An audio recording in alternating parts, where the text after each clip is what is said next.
I'm the Regional Director for the FD Centre in the East of England. We have a team of about 20 finance directors at the moment available to local businesses. I'll just introduce the FD Centre, just give a very short outline of who we are, walk through a fairly simple growth challenge, look at the profits versus cash argument and what you can do in your businesses to make that work. Just suggest a few ideas of why you would work with the FD Centre, particularly if you're a supplier looking to go into the nuclear supply chain, and talk about the framework of what we do and how we approach helping businesses. So, FD Centre. We've been going for about 12, 13 years. We currently have 200 finance directors around the UK. We work in regions, so we're 19 regions today, but covering all of the UK and Ireland. We're working with about 600 SME businesses at the moment, and they typically a turnover between 1 million and 50 million, and more often than not they are growth businesses. Our mission is to add value to the clients we work with. We want to make a difference to business owners' lives and add value to their businesses. If we look in our team, our experience covers nearly every sector of business in the UK. And we're not just FDs, we have people in there that have been CEOs, MDs, operations directors. In some cases they've run their own businesses and owned them. And the benefit of that is we can see life from the view of the entrepreneur, as well as being an FD. If it's of interest to clients we work with, we have sister businesses across the other disciplines, and basically we can work a whole board into a business if that's something our clients want us to do. We work with a range of partners, so certainly people like Lloyds, some of the other banks as well, small, medium-sized, large accounting companies, lawyers if needed. We have a range of funding providers, banks and the sort of secondary funding market. And we work with people like Vistage on CEO personal development. And the idea of having that range of partners is that we can introduce the right partner to the right client. It's part of what we do. We ourselves are a growth business, about 20% growth year on year, and that will carry on. Increasingly we are part of a global business also, and the benefit of this to people in Suffolk and Essex and so on is if you're needing to trade or operate across the globe, in most cases we can match that with partners we have in other countries, or we can make introductions. So that's increasingly relevant to our partners in the UK. So the funding challenge for growth. And let's just think of a typical SME business, let's say 35 million turnover, making a nice profit, 3.5 million. So their profit basically is 10p in the pound for sales. However, of course, you have to have working capital to trade and to generate those sales. So if we just use a typical set of ratios, stock turn and WIP is about 2.5 times a year. Average credit to customers, 70 days. And probably paying suppliers a bit quicker because you value the relationships. So 38-day credit from suppliers. So there's a net impact there that about 27p in the pound is needed as cash to enable that business to trade. So that could be very many of your businesses here today, I would imagine. So let's just say there's a really big contract comes along in the context of what we're looking at today. Keep it simple, that's a £10 million contract, so roughly a 30% increase on the business. And everyone tends to think about profit when we think about growth. Of course we do. But it's actually about cash and what funding is needed to generate that profit.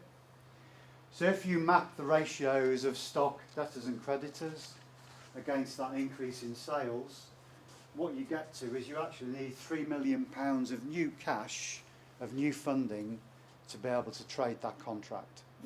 You couldn't say yes to that contract if you don't know where that cash is coming from. And it may well need capital investment, and I'm sure the projects we're looking at today typically do need that. So let's say that's 2 million. So there's a net 4 million of cash needed, basically available from day one, to know you can service that fantastic opportunity. We must look beyond the profit. And of course, you know, we've heard about Lloyd's proposals, and of course that funding is available, but there's always a cost to borrowing money, of course, and it affects your bottom line and the value of your business. So there is a mix of things businesses can do to make that opportunity work efficiently and add value to the business. Businesses we work with, we would encourage the management team to think about what we would call the power of one. And it's simply, if you think about sales, your cost of goods, cost of sales, your overheads, and your working capital. If we do a little bit of an improvement on each of those elements, it's amazing how much difference that can make to the value of the business, the borrowings, and the equity. So if we improved sales by 1%, hopefully on price, a 1% reduction in cost of goods, cost of sales, 1% in overheads, and just one day better on stock debtors and creditors, that would generate an extra profit of nearly £1 million and reduce the working capital need by £400,000. So I would suggest, you know, I'm not saying these are easy to do, but they are achievable by a bit of focus and a bit of energy in the business. I would suggest on things like stock and debtors, you could probably do a lot more than one day and make a real difference. But if we just stick with the 1 day, 1% principle, it would reduce the working capital needed to take that contract by 1.2 million. So that would be a reduction in funding, would improve profits as well because of interest charges. And if you actually look on the value of the balance sheet, having done those changes, you would improve the value of the business by potentially 5 million on a multiple of 6. So those relatively minor tweaks across the business make a massive difference when you look on the balance sheet. So this isn't instead of funding and borrowing, this is as well as, and make the whole model more efficient. So why do our clients work with us? We want to be part of your business, not external advisors. My role is finding the right FD to the right client. It's about that personality, that skill set, that chemistry has to work. We're looking for long-term relationships. Just out of interest, for every 100 FDs that approach us to join, we take on 1. So we're very picky about bringing the right people in. Every FD will always focus on growth of profit, cash and equity value. We're forward-looking, we're not looking back. And that's very important with the sort of projects you're looking at today. And we want to be the trusted partners of the business owners, the business leaders. We want to be the go-to person when they want to have a look at ideas and opportunities.